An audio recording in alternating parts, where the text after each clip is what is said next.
Was my mom's skin made into buttons? This is like shades of a horror. Just when I think I've seen everything, bam. It's the most bizarre case I've ever been associated with. Do you have anything to say about the charges that you're facing right now? Candace Chapman Scott is accused of selling stolen body parts. Pauley has been in the business of buying and selling oddities on Facebook for years. It's the same thing as a drug dealer on the street. There's a hidden market of things that I wouldn't have expected there to be. What are you doing with body parts?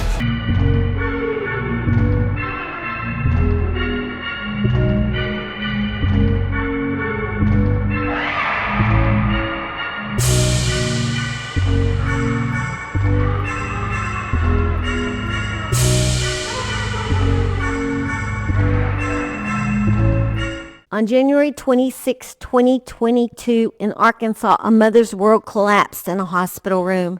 After just 18 weeks of pregnancy, Denisha Smith went into premature labor. There would be no first cry, no future milestones. She gave birth to a stillborn baby boy and named him Lux Salome. His name meant sent light. He was a light sent into the world that was taken far too soon. Denisha held his tiny body in her arms. She cried.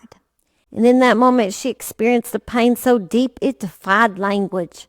Wanting to honor her son, she asked the hospital to have Lux cremated and returned to her in time for his memorial service. His body was sent to Arkansas Central Mortuary Services in Little Rock. Soon after, Denisha was told Lux had been cremated and the remains were returned to her. So the family held a beautiful memorial service. Some of Lux's ashes were placed into a heart-shaped necklace, something Denisha could keep close to her forever. The rest were placed into an urn. Or at least that's what she believed. But more than a year later, Denisha would discover something unthinkable no mother should ever have to find out. Her baby had never truly been laid to rest. Lux's body, her son, had allegedly been stolen and sold as an oddity to collectors willing to pay thousands for human remains. One of those collectors was Jeremy Pauley. Pauley had made repeated pleas on social media and in news interviews, insisting that he was completely innocent. He claims he had no idea the human remains he purchased from a mortician were stolen. He says he believes everything was legal. Cop shows up at my new house and he's just like, we need to talk about your collection. And I'm like, okay. And I'm like, what's up? And he's like, some of it might be stolen. And normally I would advise anyone, do not talk to the police without an attorney. But at that moment, I was just like, well, I know it's not stolen. So I was like, come in, sit down, let's talk about it. And he starts telling me, do you know Candace Scott? And I'm like, well, yeah. I was fully open with everything. I was like, yeah, I know her. Yeah, this is a business we've done. And I know the laws, so I was just like, nothing about this is illegal. He's like, well, if it's stolen, it is. I was like, I have no knowledge of it being stolen, and frankly, you can't prove I knew it was stolen. It was headlines, sicko body snatcher. Like, the media was presenting things in a way that simply weren't true. I never went to a morgue. I never went into a facility. I never urged anybody to steal anything for me. Bro, if you take the media aside and don't look at that, I didn't steal nothing. None of this was stolen from Pennsylvania. And, I was caught in the crossfire. That's I think there's enough proof out there at this point. But recently released Facebook messages appear to tell a very different story. Messages that many believe show he knew exactly what he was doing. Jeremy Pauley and his fiancée, Sophie, have tons of people that are supporting them in this. And I want to tell you, this guy is convincing when he talks about himself being innocent. But when I read these messages, I was like, no, you're not. This baby should have been left with his mother. And there's so many more stories like that. It's not just the babies, but it's adults. A Cumberland County man is facing charges tonight, accused of buying human body parts on Facebook Messenger. Police say they were told by Pauley that he was, quote, a collector of oddities. Maybe there are some things that are occurring that are legal and there's no crime going on. But as the course of the investigation continued, that's when we began to discover that there was something more to it. Police say he had multiple 5-gallon buckets filled with human remains. I was a police officer for 26 years and processed crime scenes for the majority of that career. And I've never come across this. Just makes me wonder, what are people doing? Now I know what this guy was doing with them. I mean, he was making things out of them. He was drying the skin and making wallets and book covers and everything else weird. One Facebook message that was sent from mortician Candace Chapman Scott, and she sent it to Pauley, read, I know this is a true oddball question, but we get stillbirths all the time and basically give the parents back a pinch of ashes from a whole person we cremated. Do you collect fetus? The stillborn Candace was referring to was Lux. Pauley, after seeing that the message sent to him stated that basically the parent didn't get their baby's bodies back. They got somebody else's body, somebody else's ashes, a mother that was separated from her baby.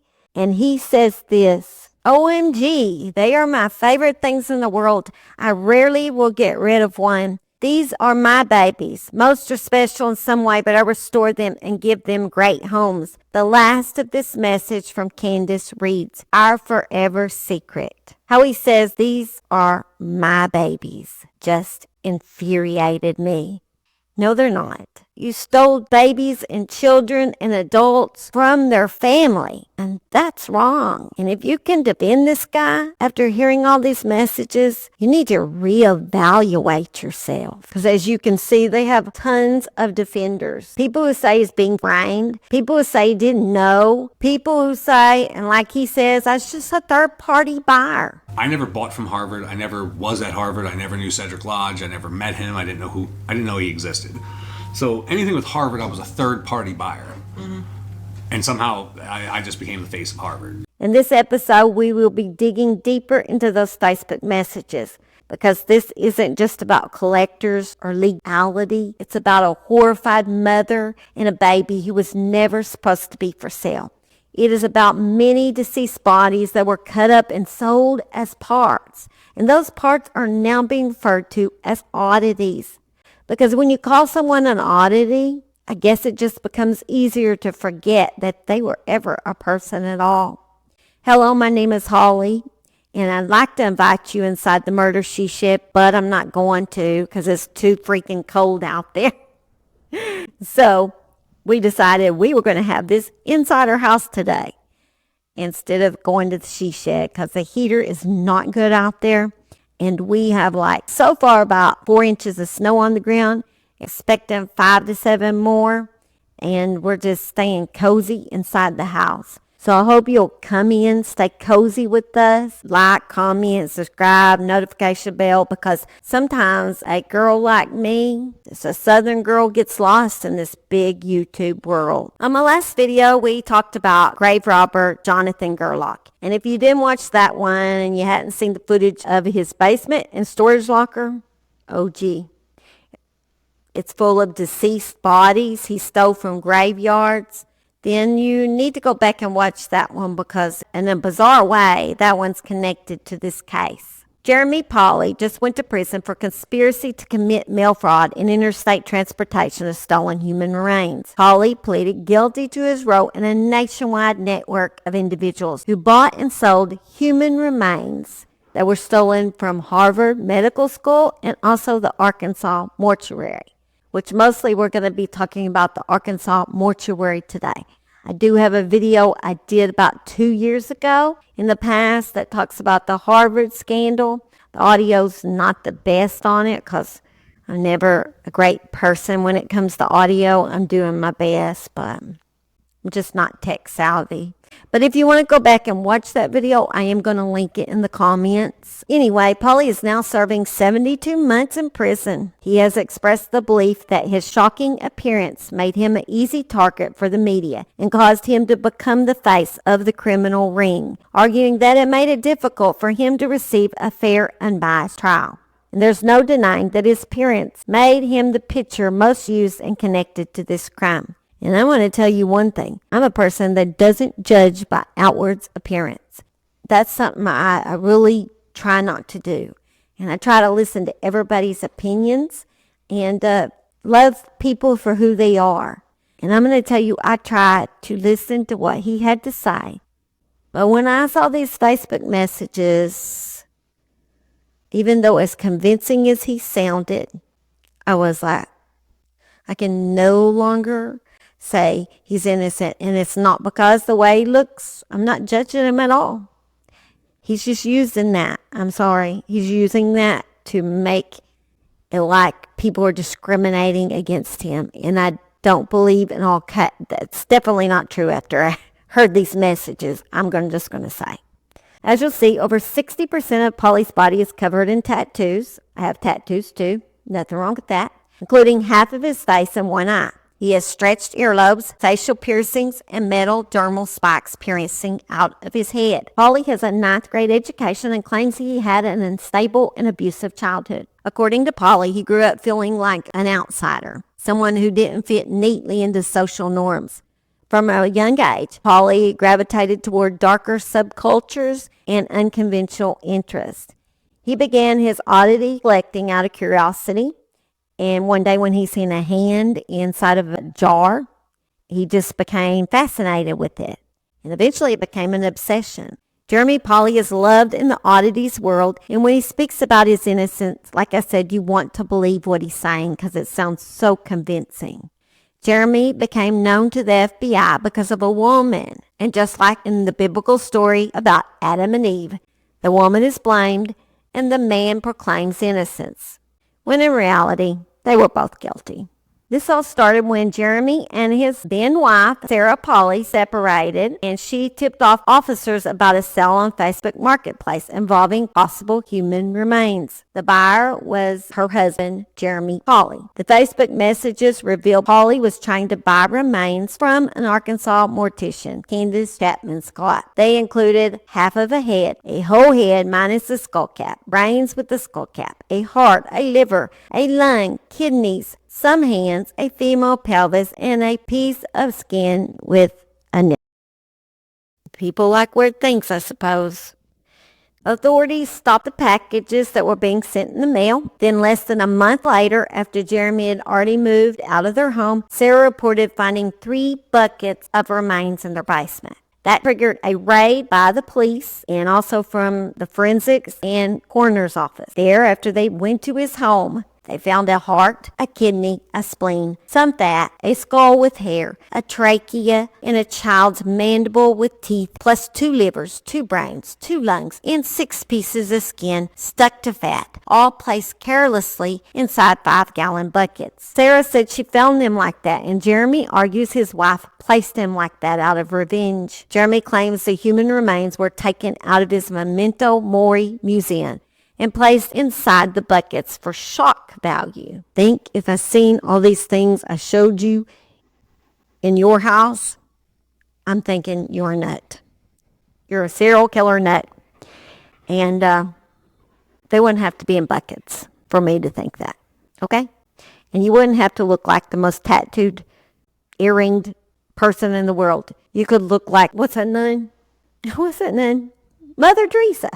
Dang it. And I'd still think you were a nut. It didn't matter what you look like at that point. Yeah.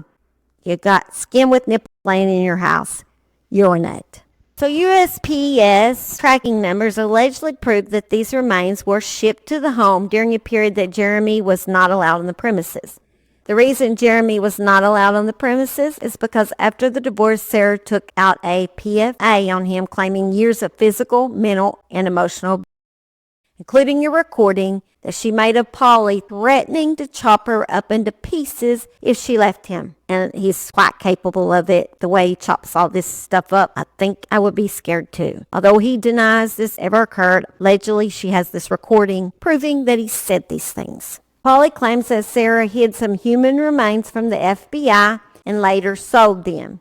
It is a proven fact that Sarah sold human remains and she had an old high school friend help her with the transactions. This is when Jonathan Gerlach comes in this picture, the grave robber. She was friends with Jonathan and so called him up and asked for his help to help sell these remains. Of course, he was plenty willing. In fact, he ended up with some of the pieces. And of course, Pauley denied doing business with Gerlach other than contacting him about the remains. He said his estranged wife sold him. Pauley saw some of the items posted on Gerlach's Instagram page and texted him, so that's how he knew. Gerlach said he didn't know the items weren't supposed to be sold. Sarah was charged with perjury because she said on a civil discovery sheet listing Jeremy's assets that she did not know where some of the artifacts were, or if they were, or if the FBI had them when she had actually sold them. In Jeremy Pauley's past, he is convicted of a violent offense, aggravated assault, and terroristic threat for attempting to stab another man, apparently. He also was convicted of corruption of minors for providing a minor with alcohol. More disturbingly, he abandoned that child that was drunk in a park, and she was unable to care for herself, and she couldn't even remember her telephone number or address. She was so drunk. This is all in the court documents. I don't know the details about these cases. I'm sure he has some great, amazing explanation, like he always does, in everything he's done. And I guess he is also convicted of theft for lying to a woman and taking about $2,600 from her. I guess he's supposed to teach her about the trade of human remains and making crafts, but he didn't. His ex-wife, Sarah, who is 21 when she met Jeremy, is 15 years younger than him and says he is a con man that took her 20s from her. Interesting enough, his new fiancée, I don't think they're married yet, quite a bit younger than him too. He appears to like younger women, which I don't suppose there's anything wrong with that as long as they're legal. Jeremy would buy and sell items through sites on social media. This is how he met the mortician who worked at the Arkansas Central Mortuary Service in Little Rock. Candace Chapman Scott first sent Jeremy a message that read, "Hey Jeremy, I follow your page and work and I love it. I'm a mortician and work at a trade service mortuary, so we are contracted through the medical hospital here in Little Rock to cremate their cadavers when the medical students are done with them before they discard them in a cremation garden." Out of breath. She likes to say a lot at once. Just out of curiosity, would you know anyone in the market for a fully intact embalmed brain? Jeremy responded by saying, "Depending on price, I am always down to buy pieces." The first delivered package was skulls and then human hearts and liver. Jeremy messaged Candace, "Let me know if you ever have large portions of skin. I like to make leather. I usually like skin from the back, chest, or torso. I bind books with skin." Ed Gein dies. Didn't Ed Gein, he the one that cut off the woman's face and wore it? I think there's been a few of those out there that's done that. This guy made wallets and books and things from skin and doesn't want us to call him weird. On another message, Candace texts, "I have dug through 3 bodies. I have 5 large pieces of skin, 2 large pieces with pithies, 3 perfect brains, 3 hearts, 1 perfect lung, 1 tallywhacker, and 2 testicles." Jeremy texts, "You simply made my whole year." He apparently really liked those items. Then Candace texts, "I would guess there is about 30 or 40 pounds of flesh so far." Jeremy responded, "Effing hell, that's a library." He was on his way to making a library. In another conversation, Jeremy said, "What a cute little peen," referring to a deceased man's small tallywhacker. Is it legal to say tallywhacker on YouTube without me getting demonetized? I guess we're going to find out today. I don't know if very many people say tallywhacker anymore. I said it so many times, might as well say again, tallywhacker, and let's see if they... I know. Well, but it's cold outside. I know. But we just need to get on with this story, and I need to quit. Yeah, I know. I need to quit going on. Oh, that's true. I do.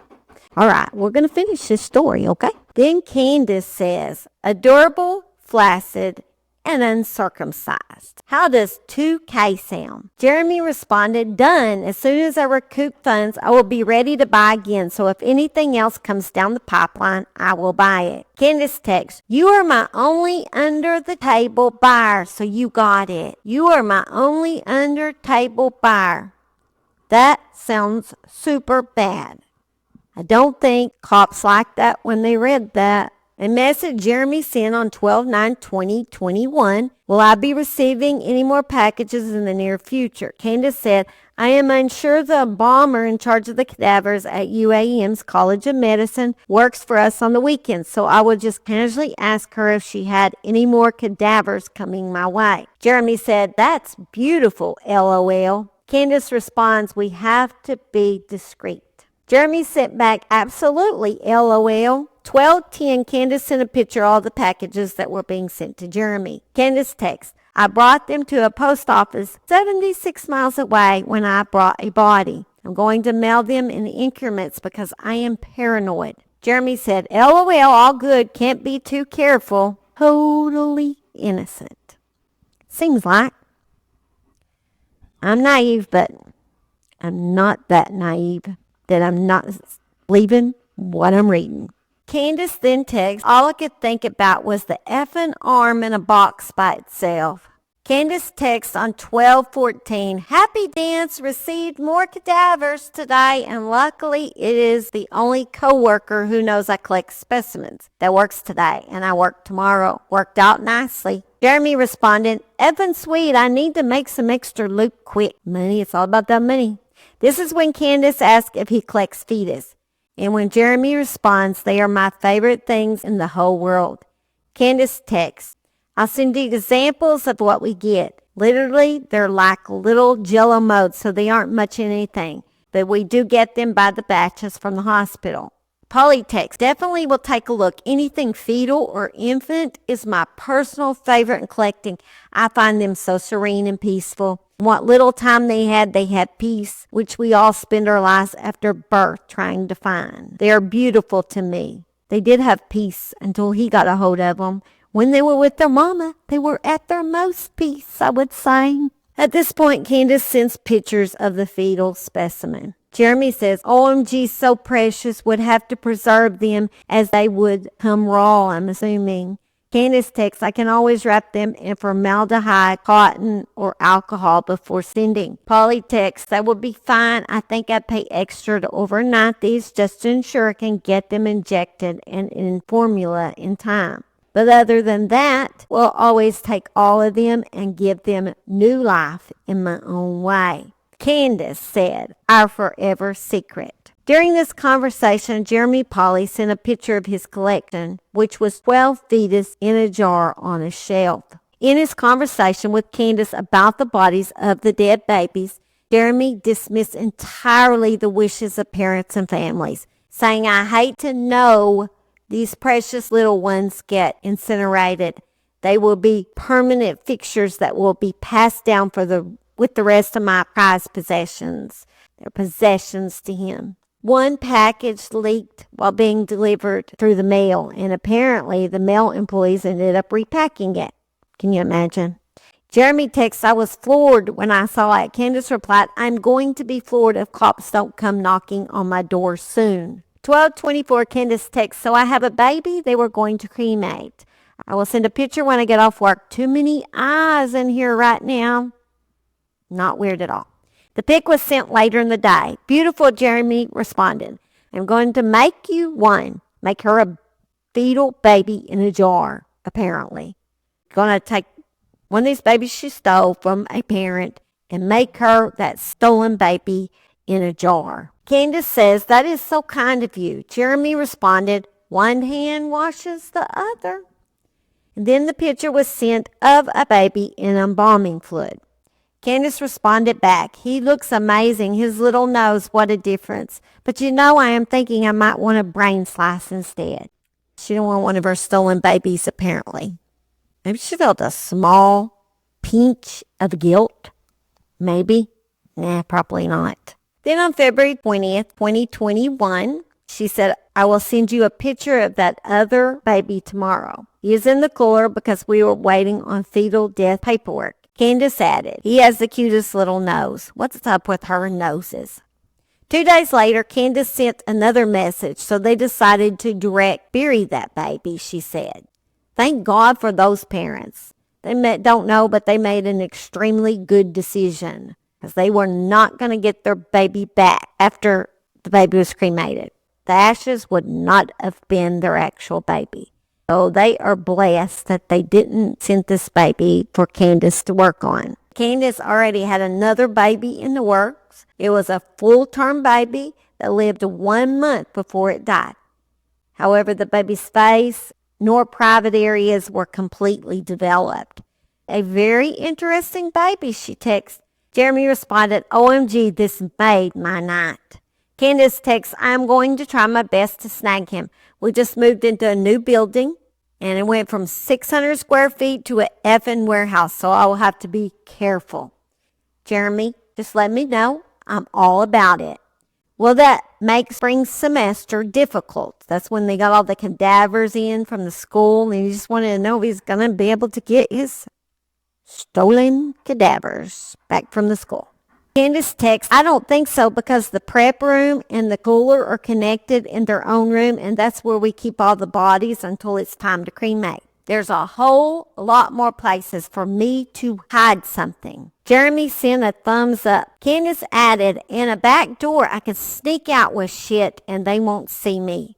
Jeremy responded, oh, beautiful, ha, ha, ha, ha, ha, ha. He just thinks it's funny that she's sneaking out with things. He doesn't say, are these stolen items? He knows what he's doing is wrong. See, this baby's family also lucked out because the funeral home never brought him back to where Candace worked on him. I think it's just a God thing, maybe. Candace was bringing the cut-up human remains to her home to wash up in her own shower.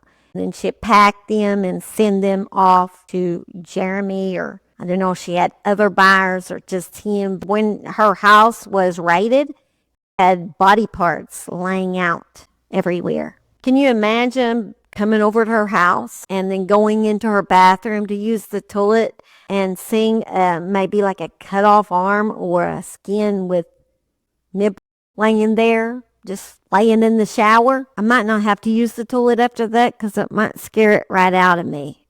I'm just saying that's creepy.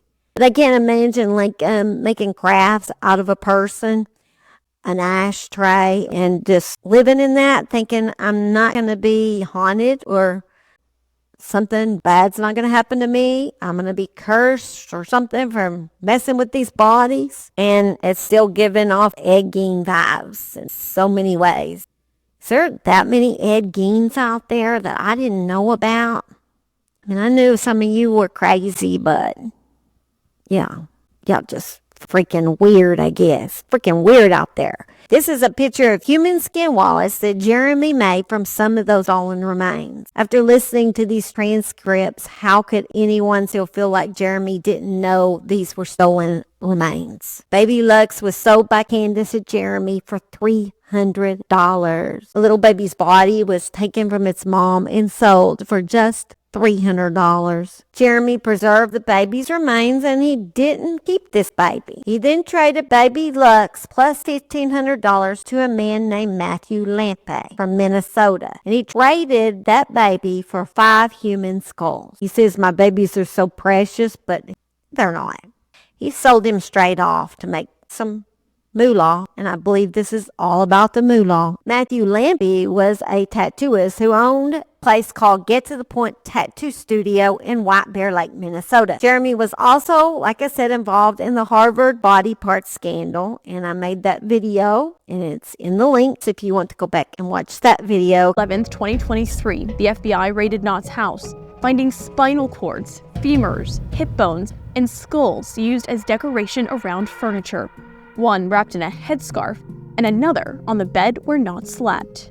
Agents also finding a bag from Harvard Medical School. It even involves a woman in that one that makes dolls that are freaking scary. That was so creepy to me. I don't know. I'm just not a big doll fan, I guess. Jeremy and his current fiance, Sophie, now own an oddity store in Honesdale, Pennsylvania called Wonder Calmer Old Curiosity Shop, in which they still sell human remains. Even after getting in trouble, he continued to sell human remains. Sophie will be running the shop alone until Jeremy gets out of prison in 6 years. Matthew Lampe, who bought and traded many human remains with Jeremy, ended up having to serve 15 months in prison. Although a search of Lampe's home failed to recover Lux's remains, in April 2023, Lampe, through his attorney, voluntarily turned Lux's body over to the FBI. It's very disheartening to think that if this happened to anyone else, that they could get 12 to 15 months. This is way beyond 12 to 15 months. This is way past grave robbing. My son wasn't even able to get to his final resting place before someone disrespected him in his death. Lampe was then ordered to pay a $2,000 fine and $1,700 in restitution to Luck's mother. Candace Chapman Scott was sentenced to 15 years in federal prison, while Jeremy continues to whine about the 6 whole years he has to serve. While Pauley whines, the deceased family will never recover from the nightmares. Is my mom's body parts in another state way somewhere else or in another country? I have no idea. It's absolutely horrible, and it's all for pleasure and profit. He could have cared less. Going on for 4 years, unnoticed of human remains going out of Harvard Medical School. That's disgusting. And so now I have to constantly think, is my mom's head on someone's mantle? Was my mom's skin made into buttons?